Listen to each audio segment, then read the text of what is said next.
नमस्कार मित्रों, मैं एक शराबी हूँ, मेरा नाम बाबू है। हाय बाबू भाई। नमस्कार बाबू भाई। नमस्कार नमस्कार नमस्कार। ईश्वर की असीम कृपा है, आप लोगों की सुंदर संगत के कारण मैंने आज अभी तक शराब का पहला घूंट नहीं लिया है और शराब नहीं पी के मैं बड़ा खुश हूँ। मित्रों, आज बड़े बड़े लोग यहाँ मौजूद हैं, मेरे आदरणीय हैं, मेरे साथ काम करने वाले हैं। एलईडी बहुत बहुत आदरणीय है, 52 साल सोबर है। और एक जमाने में शेखर ने और मैंने, हम लोगों ने, हमारी टीम थी, बहुत काम किया हुआ है। आप लोगों को शायद पता नहीं होगा, पता नहीं शेखर को भी पता है कि नहीं। 1985-86 की बात होगी शायद। जबलपुर में कोई ग्रुप नहीं था उन दिनों, तो हमारे फादर टोनी ने हम लोगों को, वहाँ के जो फादर थे जबलपुर के, उन्होंने फादर टोनी को रिक्वेस्ट की थी कि ए की टीम भेजिए। तो हम 2-3 दिन के लिए वहाँ गए थे। उसमें उस वक्त के जो पुराने मेंबर जॉन एल, बापू के, मैं और एक अभिनय डी करके मेंबर थे जिनको शेखर जी पहचानते हैं। तो हम सब लोग गए थे, हमने वहाँ ग्रुप भी चालू किया, कुछ लोगों को बहुत अच्छे तरीके से मैसेज भी दिया, लेकिन उसके बाद हम उसको कंटिन्यू नहीं कर पाए। बीच बीच में कुछ हालात बिगड़े, हमारे इधर की भी हम जा नहीं पाए क्योंकि नागपुर से बहुत दूर पड़ता था। खैर मित्रों, उन दिनों में मैं नया नया था। उसके पहले जब मैं अल्कोहलिक्स अनोनिमस में आया, तो मेरा आज का जो विषय है वो ये है कि शुरुआती दिनों की जो अड़चनें आती है हम लोगों को शराब से दूर रहने में, वो उन अड़चनों का हम अल्कोहलिक्स अनोनिमस की मदद से, फेलोशिप की मदद से और 12 कदमों के जरिए कैसे उन अड़चनों पे मात कर सकते हैं। मैंने तो की है मित्रों, और मुझे लगता है मेरे जैसा जो हेकड़ आदमी, बेकार आदमी, थर्ड क्लास किस्म का आदमी यदि अल्कोहलिक्स अनोनिमस में आके शराब से दूर रह के अपनी जिंदगी को संवार सकता है, तो दुनिया में ऐसा कोई दूसरा आदमी मुझे नहीं दिखता जो इस प्रकार से अपने आप को संवारता ना हो, संवार ना सके। बहुत खूबसूरत प्रोग्राम, लेकिन मेरे हालात बड़े खराब थे। शुरुआत में मैं आया था, मेरी उम्र सिर्फ 22 साल की थी। 22 साल का जो बच्चा होता है, 22 साल में ही मैंने सारे दुनिया भर के लफड़े कर लिए थे। मैं शराब भी पीता था, गांजा भी पीता था, अफीम भी खाता था, चरस भी पीता था, और मैं मेडिकल फील्ड का आदमी हूँ, तो मैं ड्रग्स के बारे में जानता था। ड्रग्स भी चुरा के मैं खा लेता था। कभी दुकान से ड्रग्स ले लेता था। इस किस्म से सारे नशे मैं करता था। मेरे लिए तो बड़ी अच्छी बात थी कि उन दिनों में ब्राउन शुगर नहीं थी नागपुर में। ब्राउन शुगर उसके बाद नागपुर में इंट्रोड्यूस हुई, तब तक यही नशे थे। तो नशा होता ही नहीं था, कुछ भी पियो तो। ऐसे हालात में अल्कोहलिक्स अनोनिमस में का एक एडवर्टाइजमेंट अनिल डी ने दिया था।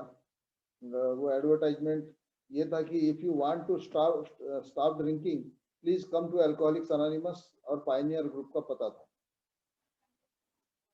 तो मैं और विश्वनाथ दोनों एक ही दिन, शायद वो बुधवार का दिन था, हम बुधवार के दिन उस मीटिंग में गए। कुछ 10-12 लोग वहां बैठे थे,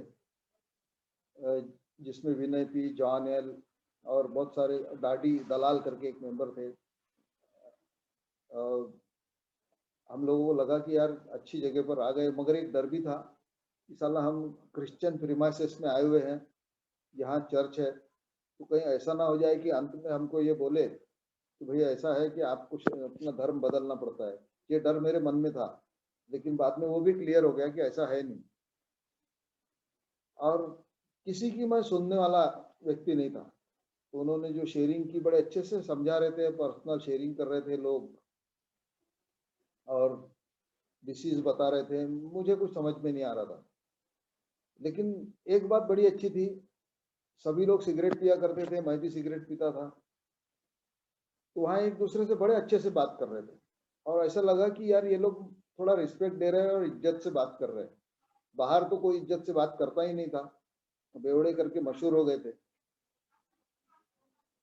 तो बड़ा अच्छा लगा वहाँ, मुझे लगा कि साला यहाँ आना चाहिए यार। और पता नहीं ये आवाज गूंजती रही, मैं फिर आता रहा मीटिंग में, और कई दिनों तक मैं शराब छोड़ नहीं पाया। मैं पीता ही था, पी रहा था, छोड़ रहा था। और छूट तो रही नहीं थी, समझ में नहीं आ रहा था कैसे छोड़ना। बहुत सारे उल्टे सीधे चित्र मेरे दिमाग में थे कि ईश्वर को मैं मानता नहीं था, ईश्वर से बड़ी मेरी दुश्मनी थी। मैं सोचता था बेवकूफ बनाने वाला काम है, ईश्वर को मैं मानूंगा नहीं। और चीज जो शेयर करते थे, तो मेरे तो मेडिकल कॉलेज में होने की वजह से बहुत सारे मनोवैज्ञानिक भी पहचान के थे। मुझे हमेशा मैं उनसे बात करता था, उनके साथ काम करता था, कभी उन्होंने बताया नहीं कि ऐसी कोई बीमारी होती है। तो मुझे ये लग रहा था कि मेरी शराब छूट जाना चाहिए, इसलिए इस शराब पीने को ये लोग डिसीज बता रहे हैं, लेकिन ऐसा कुछ होता नहीं। कोई भी चीज मैं सुनने को ही तैयार नहीं था, हर चीज मैं नकार देता था। और मुझे ऐसा लगता था ये जो इधर से शेयर कर रहे हैं ना कि मैं आज नहीं पिया हूँ या इतने दिनों से नहीं पिया हूँ, ये झूठ बोल रहे होंगे, यहाँ से जाने के बाद पीते होंगे। तो ये जानने के लिए कि वो पी रहे कि नहीं, फिर वो अपना पता देते थे, हम उनके पते पे पहुंच के उनसे चर्चा करते थे, तो हमको कभी वो पी के नहीं दिखे। तो फिर धीरे धीरे वो यकीन होने लगा। और उसके बाद में मेरा अल्कोहलिक्स अनोनिमस में आना चालू रहा।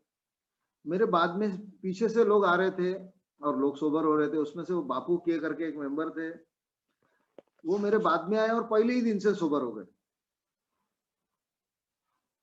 और मेरे से बाद में सीनियर भी कहलाने लगे सोबराइटी में। और वो बात भी सही थी, मैं तो पी ही रहा था।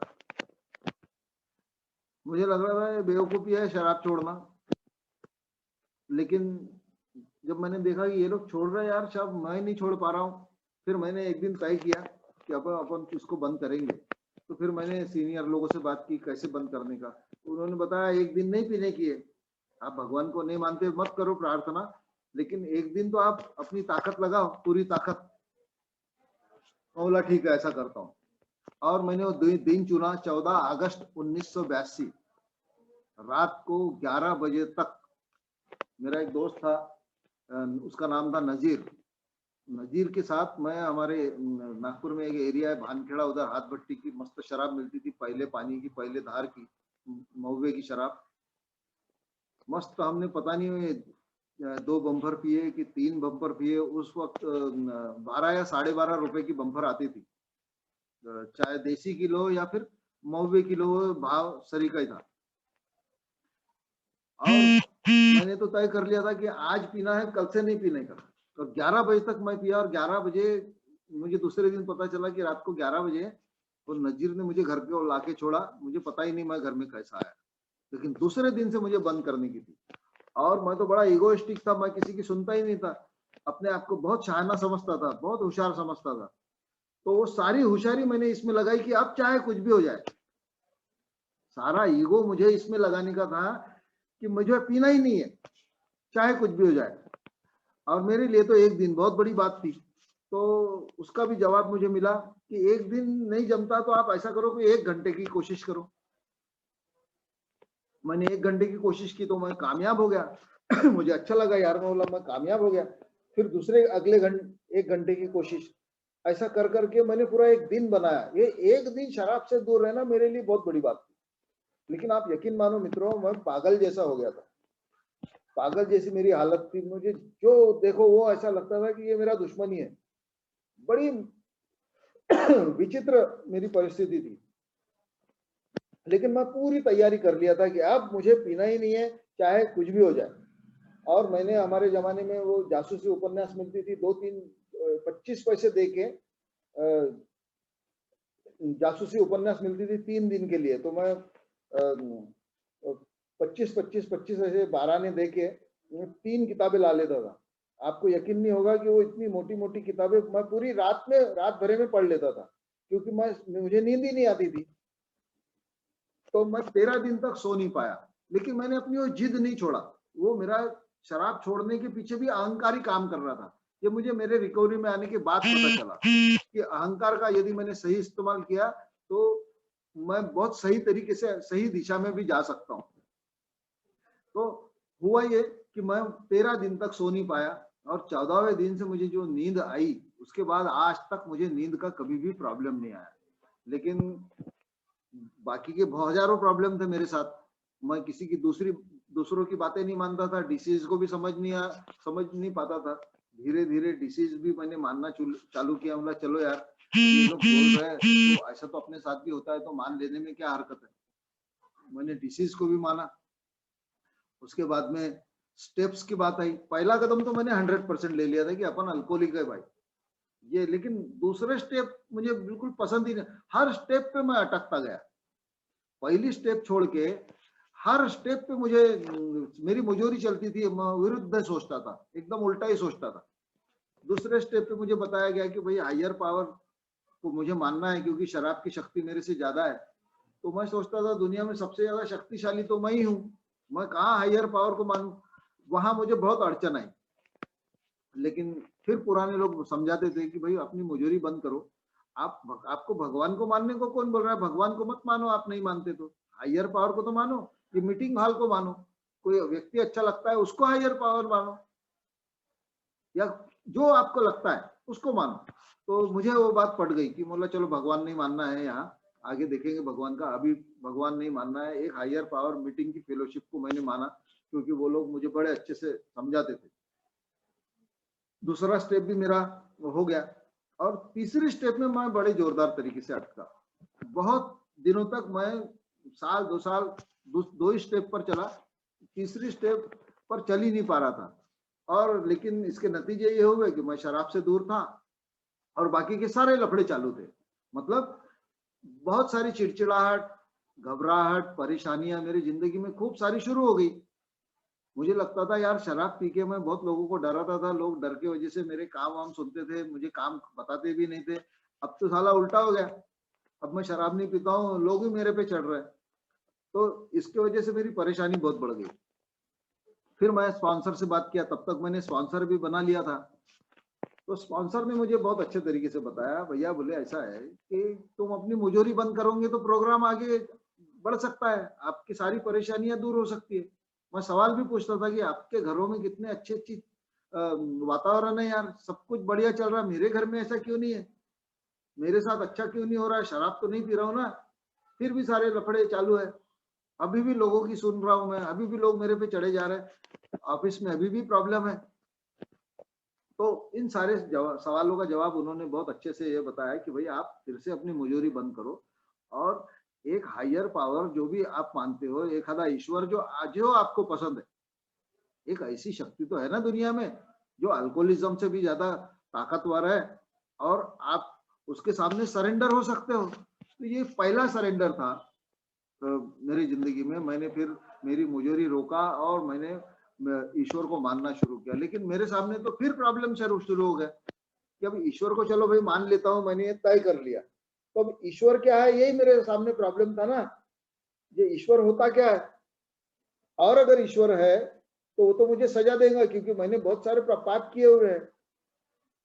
तो उनसे उसके सजा के कारण भी मैं ईश्वर को मानने से बड़ा डरता था कि मुझे पनिशमेंट मिलेगी। मेरे कल्पना का जो ईश्वर था वो ऐसा था कि भाई बहुत भयानक ऊंचा पूरा ऐसा ईश्वर होगा, दुनिया चला रहा है और बहुत सारे हाथ पैर और कई किस्म के शस्त्र उसके हाथ में, और मुझे मेरे हर पाप के लिए वो सजा दे रहा है। ऐसा चित्र मेरे सामने आ जाता था जिससे मैं डर जाता था ईश्वर से। तो मैं बड़ा भाग्यवान हूँ कि उन दिनों में फादर लोग वहां आते थे, फादर टोनी, फादर पिंटो और एक आर्च बिशप भी थे, लियोबार्ड डिसोजा, वो भी वहां रेगुलर आते थे। तो आध्यात्मिक टच हमको रेगुलर मिलता था। तो उन्होंने बताया कि भाई ईश्वर ये बड़ा प्रेमळ है, बड़ा प्यारा होता है, वो मुझे सजा देने के लिए उसने अल्कोहलिक्स अनोनिमस में नहीं लाया। जैसे ही मैं अल्कोहलिक्स अनोनिमस में आया और मैंने अपने आप को अल्कोहलिक बोला, वैसे ही ईश्वर ने मेरी सारी चीजें माफ कर दी है, सारी गलतियां माफ कर दी है। अब मुझे ईश्वर से डरने की कोई जरूरत नहीं है, वो तो मुझे मेरी मदद करना चाहता है। तो फिर मेरे सवाल शुरू होते थे कि अब मैं ईश्वर को मानना शुरू करता हूँ, तो ईश्वर से प्रार्थना कैसी की जाए? ईश्वर चलो भाई अच्छा है, मुझसे बड़ा प्यार करता है, मुझे ए में लेके आया, मेरा भला चाहता है, तो मैं अब प्रार्थना करना चाहता हूँ, तो कैसे करूँ? फिर वहां पर भी मैं अटका। तो उन्होंने बताया कि भाई प्रार्थना यानी अ, कोई बहुत बड़ी बात नहीं है। मैं जैसा सोचता था कि मंदिर में जाना चाहिए क्या, या अगरबत्ती लगाना चाहिए, या नारियल फोड़ना चाहिए, तब वो प्रार्थना कहलाएंगी। जो मेरी ऐसी सोच थी, तो उसका भी जवाब मुझे मिल गया कि दुनिया में जितनी भी अच्छी चीजें होती है ना, उन अच्छी चीजों का नाम ही दूसरा नाम ईश्वर है। ये पहला जवाब था जो मुझे बहुत अच्छा लगा, कि मुझे किसी मूर्ति में ईश्वर को ढूंढना नहीं है, अच्छी चीजों में ईश्वर होता है। जैसे कि ऑनेस्टी ईश्वर ने बनाई है, नम्रता ईश्वर ने बनाई है, प्यार ईश्वर ने बनाया है। अच्छी अच्छी चीजें जितनी भी है दुनिया की, वो ईश्वर की है, और वही ईश्वर है, उसी का दूसरा नाम ईश्वर है। और आगे प्रार्थना सिर्फ मुझे ईश्वर से बातचीत करने की है, जो मैं कभी भी कर सकता हूँ। ऐसा नहीं है कि मैं मंदिर में जाके मैंने करना चाहिए, या पहाड़ों पे ईश्वर होता है, वहां पर पहाड़ पर जाऊंगा तभी मेरी ईश्वर सुनेगा, या अपने शरीर को उपवास करके बहुत तकलीफ दूंगा तभी ईश्वर सुनेगा, या कोई मन्नत मान लूंगा तभी ईश्वर मेरी बात को मानेगा। ऐसा कुछ नहीं है। ईश्वर से मैं कभी भी कोई भी चीज जो ईश्वर के बस में है, वो मैं मांग सकता हूँ ईश्वर से, और वो मुझे देने के लिए तैयार बैठा हुआ है, तो सारी दुनिया को दे ही रहा है। शुरुआत में जब मुझे पता चला कि ईश्वर से मैं मांगूंगा तो कुछ भी मिलेगा, तो मेरी बहुत सारी डिमांड की एक लंबी लिस्ट तैयार हो गई थी, कि मुझे अब कार भी दे दे, बंगला भी दे दे, पैसे भी दे दे, दुनिया भरी की चीजें मैं मांगना शुरू किया। वहां भी मुझे करेक्ट किया गया है कि ये सारी चीजें तो तुमको वैसे भी मिलने वाली है। अगर तुम मेहनत करते रहोगे तो कार भी आ जाएंगी, बंगला भी आ जाएगा, पैसे भी आ जाएंगे। मेन चीजें वो नहीं है, वो फुकट में आएंगी नहीं। आपको अपनी जिंदगी में मेहनत करने की है, सोबराइटी में आगे बढ़ने का है। आप सोबर रहो और ईमानदारी से सारे काम करो, तो ये सारी चीजें अपने आप ही तुमको मिलेंगी। ये बात भी मुझे बहुत अच्छी लगी। और मैं धीरे धीरे धीरे धीरे एक ही प्रोग्राम पर इन्हीं चीजों को, इन 3 स्टेप को प्रैक्टिस करने लगा। और तीसरे स्टेप में जो टोटल सरेंडर बोला गया है, 100% सरेंडर मुझे करना था। कोई भी चीज अपने हाथ में नहीं रखने की, कि भाई ये अल्कोहलिज्म का या अल्कोहल का प्रॉब्लम तुम रख लो ईश्वर, वो उस पर मुझे मार्गदर्शन करो, और बाकी की मेरी जिंदगी मैं चला लूंगा। ऐसा शुरू में मैं सोच रहा था, लेकिन मुझे करेक्ट किया गया कि ऐसा नहीं है। सभी कुछ ईश्वर करने वाला है, सब कुछ। मुझे ईश्वर को सारी चीजें देने की है, अपनी अच्छी भी और बुरी भी। बुरी चीजें तो उन्होंने माफी कर दी है ईश्वर ने मुझे।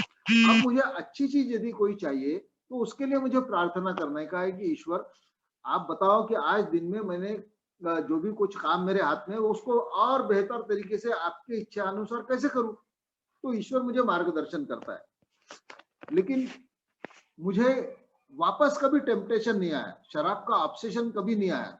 बीच बीच में मेरे जो अल्कोहलिक मित्र थे वो मिलते रहते थे, मुझे थोड़ा सा राह से भटकाने की कोशिश करते थे, लेकिन तब तक एक के ऊपर मेरी पकड़ बहुत बढ़िया मजबूत जम गई थी फेलोशिप में। और सबसे बढ़िया काम ये हो गया था कि मुझे ए में काम करने का बहुत मौका मिला। नए नए लोगों को 12 स्टेपिंग करना, नए लोगों को जाके अल्कोहलिक्स अनोनिमस का प्रोग्राम बताना, अपनी शेयरिंग करना, उनको डिसीज बताना, ये सारी चीजें करके मुझे बड़ी स्ट्रेंथ मिल रही थी, बड़ा मजा आ रहा था मुझे। और यहाँ मैं 3 ही स्टेप पे चल के बड़ा खुश था कि भाई अब ईश्वर को मैंने सब कुछ दे दिया है।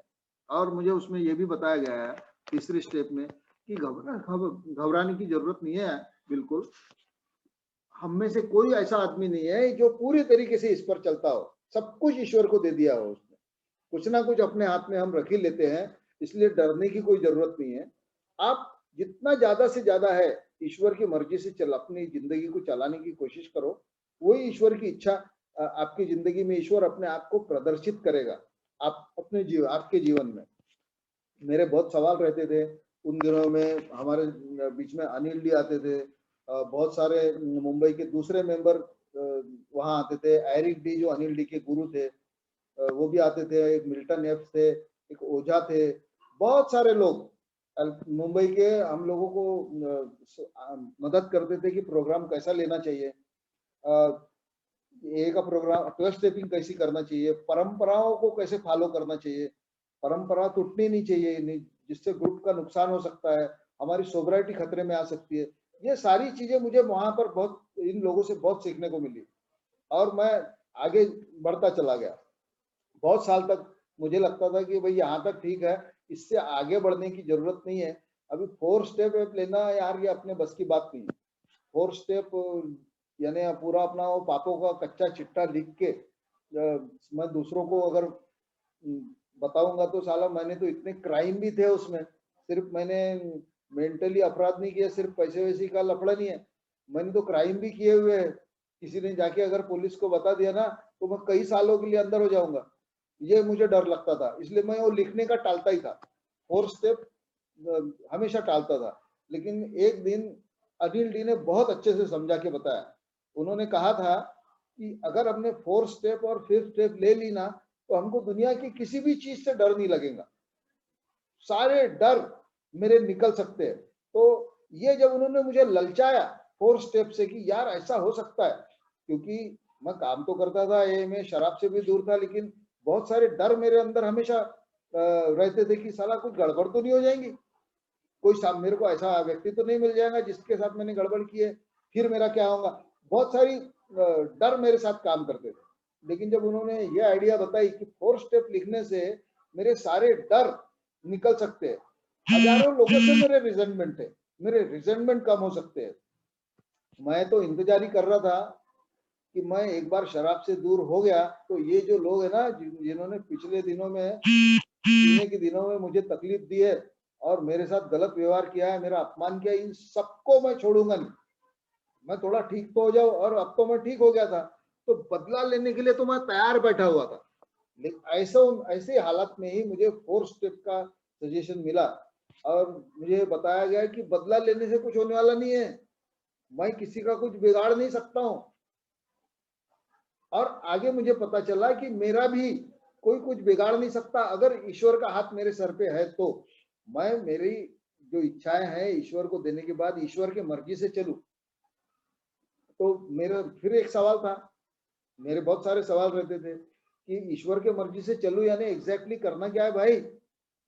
ईश्वर कोई मुझे आके बताने वाला है क्या कि भाई बाबू इस रास्ते से मत जा, उस रास्ते से जा? एग्जैक्टली मुझे करना क्या है? तो उन्होंने बहुत अच्छी एक चीज बताई कि मेरे लिए मेरा ईश्वर कहीं भी किसी भी वक्त किसी के भी जरिए प्रकट हो सकता है। फॉर एग्जाम्पल, यदि मैं कोई प्रॉब्लम में से गुजर रहा हूं ना, जो मैं किसी को बता भी नहीं सकता, शेयरिंग भी नहीं कर सकता, तो ऐसे इसमें किसी शेयरिंग में मुझे मदद मिल जाएगी, मेरे प्रॉब्लम का हल मिल जाएगा। एक बहुत अच्छा उदाहरण बताता हूं मैं आपको। उन दिनों में मैं एक लड़की से प्यार करता था, हालांकि वो प्यार झूठा ही था, नकली प्यार था, तो लेकिन बहुत दिन चला वो प्यार। और एक दिन ऐसा आया, मैं सोबर था, उस लड़की ने मुझे बोल दिया कि आज के बाद मुझे मिलना नहीं, और मैं बहुत डिस्टर्ब हो गया। और मेरी किस्मत से वो बुधवार का दिन था, और उस दिन मैंने सोचा था कि ये जो लड़की वाली बात है, ये यार मैं मीटिंग में कैसे बताऊं, किसको शेयर करूंगा, मैं तो बदनाम हो जाऊंगा यहाँ कि साला ये लड़की बाज है। मैं तो बड़ी अच्छी इमेज रखना चाहता हूँ, तो मैं किसी को बताऊंगा नहीं। लेकिन मेरे दिमाग में एक बात आई, यदि आज कोई बाहर गांव से मेंबर आया तो उसको, क्योंकि वो तो चला जाएगा ना, वो फिर इधर किसी को बताएगा नहीं, तो उसको मैं बताऊंगा, और यदि उसने मुझे अच्छा सजेशन दे दिया तो ठीक है, नहीं तो आज मैं पीने वाला होता। ये 3 4 5 साल के बाद ये मेरे सामने ये प्रॉब्लम आया। और मेरी देखिए, ये मेरी सिर्फ भावना कि आज कोई बाहर गांव का व्यक्ति आए, दूसरे शहर का व्यक्ति आए, तो ये ईश्वर ने पता नहीं कैसे सुन लिया। और उस दिन पूना से एक मेंबर आया जिसका नाम था जयप्रकाश। वो आदमी मेरे ख्याल से 3 4 साल सोबर थे वो जयप्रकाश। और उन्होंने अच्छा, उनका भी आना ऐसा हुआ कि वो नागपुर शहर में नए थे, उनको भी वो पायनियर रोड का हाल पता नहीं था। वो ढूंढते ढूंढते बहुत दूर से ऑटो रिक्शा में कैसे तो भी वहां पहुंचे, और मीटिंग के अंतिम चरणों में 7 से 8 मीटिंग होती थी, 7:45 पहुंचे। और उनको शेयरिंग दी गई, क्योंकि हमारे लिए बाहर गांव मेहमान जो होता था बहुत अच्छा शेयरर होस्ट होता था, तो उनको शेयरिंग मिली। और मुझे ये पता चल गया कि आज एक व्यक्ति बाहर गांव से आया, मेरे सवाल का जवाब मिल जाएगा। मीटिंग के बाद उनको मैं साइड में लेके गया और अपना ये प्रॉब्लम बताया।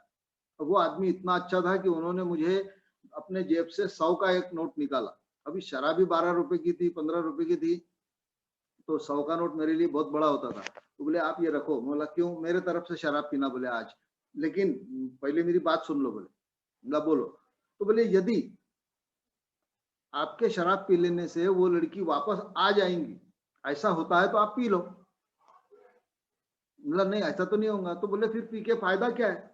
आपकी अच्छी सोब्राइटी चल रही है, अच्छा हो रहा है सब कुछ, तो बिगड़ जाएगा ना। और हो सकता है बोले भविष्य में वो लड़की वापस आपके पास आने की इच्छा होगी उसकी, तो आपके पीने से वो भी उम्मीद टूट जाएंगी। मुझे वो बात इतनी पसंद आई। बोला यार बिल्कुल सही बोला आपने, और ये चीज ईश्वर ने मेरे लिए की थी। और वहां से तब मुझे ये समझ में आया कि दुनिया के किसी भी सवाल का जवाब शराब नहीं हो सकता। मैंने शराब पी के कोई भी अच्छा काम हो ही नहीं सकता, सब बुरा हो सकता है, अच्छा नहीं हो सकता। तो मैं शुक्रगुजार हूँ जयप्रकाश का भी, वो अभी भी है पुणे में, बहुत अच्छे मेंबर है। और एक चीज मुझे इस घटना से एक चीज और पता चली कि ईश्वर वो सारी चीजें तो सभी सवालों के जवाब तो दे ही देता है जो मैं पूछते रहता हूँ, लेकिन जो मैं पूछ भी नहीं सकता ना, जो मैं किसी को बता भी नहीं सकता, ऐसे सवालों के जवाब भी ईश्वर मुझे दे देता है। यह बड़ी आश्चर्यचकित बात मुझे अल्कोहलिक्स अनोनिमस में सीखने को मिली कि मेरे मन में ईश्वर को आवाज देके मैंने कैसा भी सवाल हो और कैसा भी प्रॉब्लम हो, मैंने ईश्वर को आवाज दिया ना, तो मेरे सवाल के जवाब किसी के ना किसी के जरिए ईश्वर भेज ही देता है। ईश्वर मेरे लिए कभी कभी मेरे बीवी के मुंह से भी बोलता है, बीवी भी मुझे मेरे संकटों में मदद कर सकती है, तो मैंने मेरे कान खोले रखने चाहिए। कभी मेरे बच्चे के मुंह से ईश्वर बात कर सकता है, तो मैंने यदि मेरे कान खोले रखे ना, यानी शांति से सुनने की कोशिश की, तो मुझे बहुत हेल्प हो सकती है मेरे सोब्राइटी में। तो ये खूबसूरत चीज मुझे अल्कोहलिक्स अनोनिमस में ही सीखने को मिली। कहीं बाहर अगर मैं जाता, किसी शास्त्र में ऐसा लिखा नहीं है।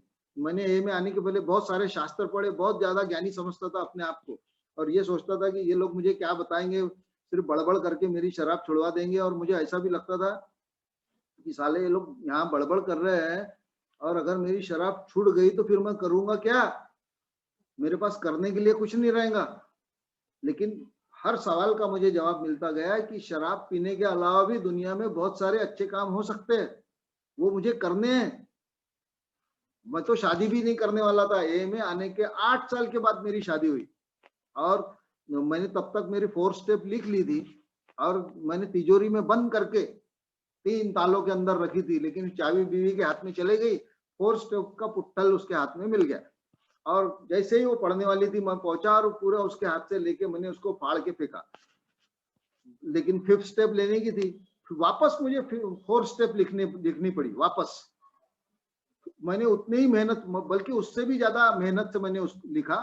और मुझे जो डर था कि कोई इसको लीक कर देगा या मैं पुलिस में चला जाएगा, तो उसका भी जवाब मुझे अल्कोहलिक्स अनोनिमस में मिला कि ये जो पादरी लोग होते हैं, फादर लोग रहते हैं, ये किसी को बताते नहीं, बेचारे बड़े आध्यात्मिक लोग होते हैं। तो मैंने फादर टोनी को पकड़ा उनसे रिक्वेस्ट की कि फादर मैं 5th स्टेप आपसे लेना चाहता हूँ। उनके साथ मैंने 5th स्टेप ले ली, और बहुत अच्छे तरीके से उन्होंने मुझे एक एक पहलू पूछा। और 5th स्टेप लेने से जो मेरा फायदा हुआ वो इतना बढ़िया हुआ मित्रों, कि मैं अपने आप को बहुत हवा में लेके चले जाता था। 5th स्टेप होने के पहले जो मैं नहीं हूं वही समझता था, और दोहरी दोहरी जिंदगी जी रहा था। हकीकत में मैं बड़ी तकलीफ में रहता था और लोगों को बताता था मैं बड़ा खुश हूँ, हकीकत ये थी। और जो मैं नहीं हूँ वही बताने की कोशिश करता था, यानी झूठी चीजें मैं लोगों के सामने रखता था, जिससे होता यह था कि मुझे ही तकलीफ होती थी वापस। तो 5th स्टेप से मुझे ये पहचान हुई अपने आप की कि मैं दरअसल कितने पानी में हूँ, हकीकत क्या है मेरी, मैं किस वक्त क्या कर सकता हूँ। कौन कौन से लोग जो है, किन किन लोगों से मैंने फूकट ही रिजेंटमेंट पाल के रखे हैं, और जिसकी कोई जरूरत नहीं थी। रिजेंटमेंट मेरे निकले, मेरा डर निकला, और मुझे किन किन लोगों से जाके माफी मांगने की है, किन किन लोगों को मैंने अपने तरफ से दुखाया है, ये सारी चीजें सामने आई, और मेरी 5th स्टेप कंप्लीट हो गई। तो और मैंने लेकिन पूरी ताकत से, जैसे मैंने शराब में पूरी ताकत लगाई थी, वैसे ही मैंने 4 स्टेप में भी पूरी ताकत लगाई, कोई चीज छोड़ी नहीं, कोई चीज। लेकिन एक चीज मुझे बताई बताई गई थी कि ये 4 स्टेप लेने का मतलब अब आपको डिग्री मिल गई, ऐसा नहीं होता है। अल्कोहलिक्स अनोनिमस में कोई डिग्री कोर्स नहीं है कि अब आप पूरे के पूरे दूध के धुले हो गए, ऐसा नहीं होता। हर साल नई गलतियां होने वाली है और हर साल आपको ये 4 स्टेप रिपीट करने की है साल में एक बार। तो मैं आज तक वैसा ही करता हूँ मित्रों। जो भी साल भरे में गलती होती है कभी बीवी बच्चों के साथ, कभी मोहल्ले में, कभी ऑफिस में, और भी कभी रिश्तेदारियों में कुछ मेरे हाथ से गलतियां हुई, तो अब तो गलती होने का प्रमाण भी धीरे धीरे कम हो गया। ऑफिस भी छूट गया, मैं रिटायर हो गया हूँ, तो वहां भी गलतियां नहीं होती। लेकिन रिश्तेदार अभी भी बचे हुए हैं, परिवार के साथ अभी भी संबंध बचा हुआ है, मेरी और भी जो दुनिया है अभी भी बची हुई है। ऐसा नहीं है कि अभी मेरे से हाथ से गलतियां नहीं होती, अभी भी मेरे हाथ से हजारों गलतियां हो रही, लेकिन अब वो गलतियां करने का जो प्रमाण है ना, वो गलती से गलती हो जाती है। जानबूझ के मैं गलतियां बहुत कम करता हूँ। पहले मैं जानबूझ के प्लान बना के लोगों को तकलीफ देता था, टॉर्चर करता था। अब मैं वैसा नहीं करता। अब जानबूझ के मेरे हाथ से गलतियां नहीं होती, ये जबरदस्त फर्क आ गया है। तो अब मेरे लिए आगे की जो स्टेप्स है, बाकी की सारी स्टेप पे मैं चर्चा नहीं करूंगा मित्रों। बताना सिर्फ मैं इतना ही चाहता हूँ नए लोगों के लिए जो भी नए यहाँ पर बैठे होंगे, जिन्होंने स्टेप नहीं ली। मित्रों, स्टेप लेने का टेस्ट इतना बढ़िया है। हमने शराब का और अलग अलग शराब का टेस्ट लिया है, बड़ा हमने वाहवाही करके अपनी जिंदगी में उसको वापरा है। लेकिन 12 कदमों का टेस्ट जिसने लिया है ना, मैंने तो सिर्फ 5 स्टेप ही बताया आपको, 12 कदमों का जिन्होंने टेस्ट लिया है, वो इतना खूबसूरत है। आज मेरे जीवन में भले मैं मेरा पूरा घर पेंशन पे चलता है, अभी मेरे को कोई अलग से आवक नहीं है, लेकिन बताइए, मैं सड़क पे पड़ा था, सड़क पे पड़ा रहता था, लोग मुझे उठा के घर में लेके आते थे, और मेरा कोई कोई जीने का भी पक्का नहीं था कि मैं जीऊंगा कि नहीं जीऊंगा। आज मेरा परिवार इतना बढ़िया चल रहा है, मेरी बेटी विदेश में एमबीबीएस कर रही है, ये मेरे वजह से नहीं है। ये सारी क्रेडिट पूरी अल्कोहलिक्स अनोनिमस के इस प्रोग्राम को जाती है। पहले प्रोग्राम और उसके बाद ईश्वर। हालांकि बहुत सारे लोग ये बोलते हैं कि ईश्वर ने मुझे अल्कोहलिक्स अनोनिमस में भेजा, ये बात सही हो सकती है, लेकिन मुझे तो अल्कोहलिक्स अनोनिमस ने ईश्वर दिया है ना। ये सच्चाई है कि मुझे ईश्वर की सही सही परिभाषा अल्कोहलिक्स अनोनिमस ने बताया। और अगर मैंने तो बहुत शास्त्र पढ़े हैं, पुराण पढ़े हैं, मैंने वेद भी पढ़े हैं, लेकिन मुझे वहां पर कहीं पर भी ईश्वर को मान लेना चाहिए ऐसा मुझे लगा नहीं। लेकिन अल्कोहलिक्स अनोनिमस में आने के बाद ही ईश्वर की जरूरत मुझे महसूस हुई, और वो ईश्वर इतना प्यारा हो सकता है, इसका भी मुझे एहसास अल्कोहलिक्स अनोनिमस ने करा के दिया। मुझे डरने की, घबराने की कोई जरूरत नहीं है। मैं बहुत प्यार से इस प्रोग्राम को ले सकता हूँ और बड़ी खूबसूरती से पूरी दुनिया का सामना कर सकता हूँ, वो भी बगैर शराब पी के। शराब पीने की अब मुझे कोई जरूरत महसूस नहीं होती, और बहुत खूबसूरती से मैं प्रोग्राम जी रहा हूँ मित्रों, आप सब लोगों की वजह से। लेकिन मैं यहाँ बताना चाहता हूँ कि अगर ये फेलोशिप नहीं होती, वो लोग नहीं होते जो उन दिनों में थे, मेरे पहले से मेरे लिए बैठे थे कि मैं आऊंगा और मुझे वो ये प्रोग्राम इतने अच्छे तरीके से मेरे सामने पेश करेंगे। तो उन्होंने मेरे सामने पेश किया, मुझे चलना सिखाया इस प्रोग्राम पे। मैं शुक्रगुजार रहूंगा सारी जिंदगी उनका, मैं कभी भी नहीं भूल पाऊंगा। आज जो भी कुछ मैं और मेरा परिवार जो जीवंत है, खुश है, तो ये सब इस प्रोग्राम के कारण ही हो पाया मित्रों। मेरी एक बेटी भी है जो मेंटली रिटायर्ड है। मुझे जब ये बेटी पैदा हुई मेंटल रिटायर्ड, तो मुझे बड़ा डर लग रहा था कि ये सब मेरे साथ ही क्यों हुआ, मेरे साथ ऐसा नहीं होना चाहिए था, मेरे दूसरे भाई है उनके साथ होना चाहिए था। उसका भी जवाब अल्कोहलिक्स अनोनिमस ने मुझे दिया है कि ईश्वर चाहता है कि मैं इस बच्ची को पालूं, कि वो ईश्वर का बच्चा है, और मैं ईश्वर की इस इच्छा को नकार नहीं सकता, मैंने उसको स्वीकार ही करना चाहिए। और ये जो स्वीकार भाव है, आज मेरे अंदर जो जो कमियां हैं वो सारी की सारी मैंने स्वीकार की है। जो भी कुछ तकलीफ मुझे है वो सबको स्वीकार करता हूँ। जो भी परिस्थिति मेरे सामने आती है, स्वीकार ही इस अल्कोहलिक्स अनोनिमस के प्रोग्राम पर चलने की है, चाबी है, ऐसा मुझे अल्कोहलिक्स अनोनिमस ने बताया है, और ये बिल्कुल सही है।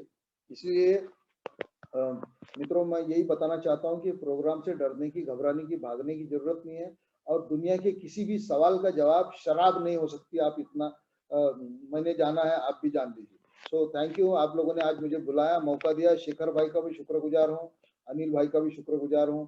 अगर कोई गलती मुझसे हो गई होंगी तो मैं माफी चाहता हूँ। Thank you.